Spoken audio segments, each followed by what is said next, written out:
Here we have a pre-used Multinak S-type electric twin head stapler. This stapler can do saddle stitching and flat pad stapling. So as you can see, that's a saddle stitch for booklets, and you've got your different pad sizes depending on the staples you're using. So you can do a thick book.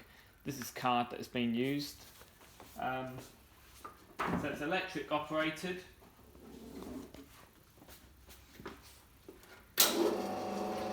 And it's got a guard, which is a safety guard, so you can hear the safety switch clicking.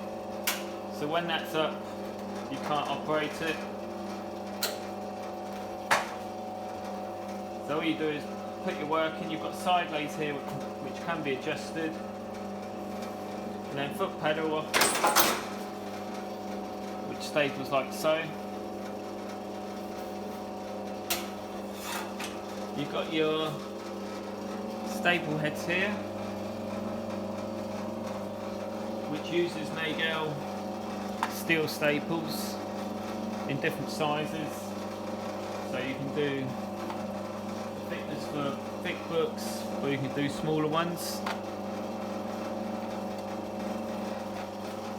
And on the side here is where you feed the staples on either side of the staple heads. So you've got one on that side and one on this side.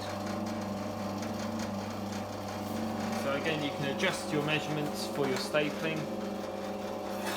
Again, it won't operate while the guard is up, it has to be down. Like so. And you can adjust the depth of the staple by the adjustment at the back. So that's the Multinak S that we've now got available.